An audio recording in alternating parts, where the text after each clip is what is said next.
define strategy? What is strategy in very simple terms?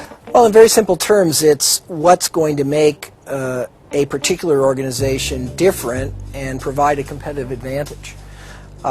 Basically, competition is destructive when companies are basically competing on the same thing. That forces competition to gravitate to price.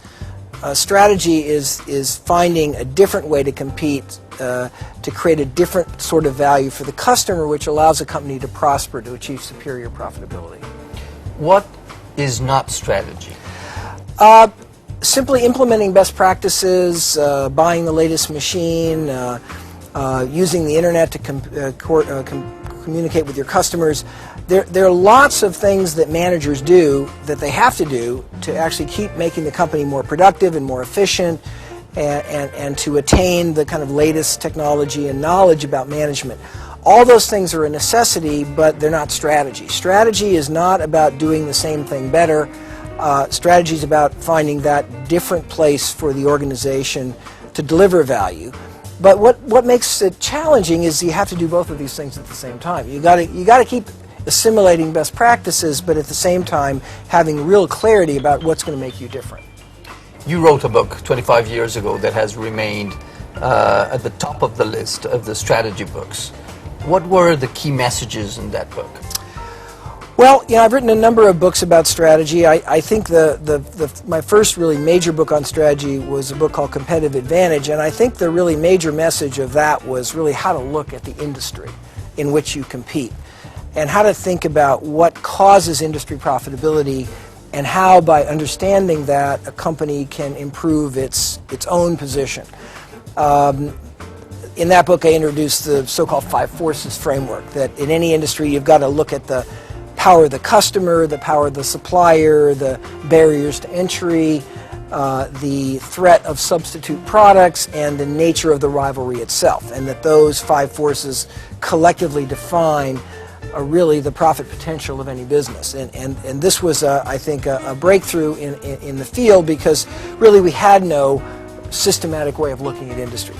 The next book was a book called Competitive Advantage, in which I really talked about how to look at a company's own position and introduce the concept of the value chain. Any company, when it competes, is simply conducting a lot of activities, marketing activities, procurement activities, service activities, and so forth.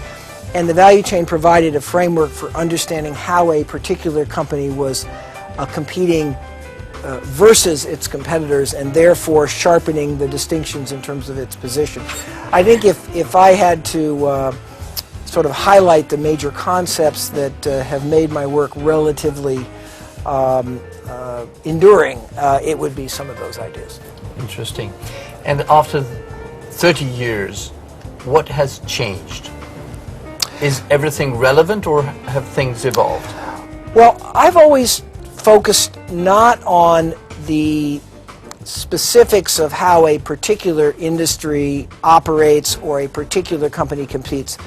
I've always been looking at really the deep fundamental underpinnings of competition. So, of course, industries are very different today than they were 30 years ago. We're much more global, there's different technology, things move at different speed, but actually the same 5 forces still determine profitability.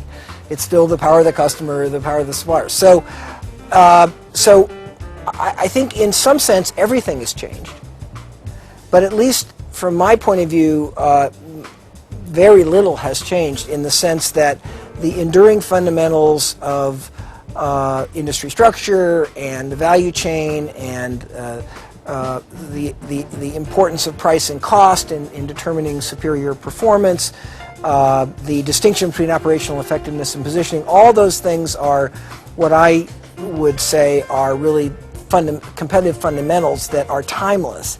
And that at any given moment in history, the weights, if you will, or the specifics are constantly evolving.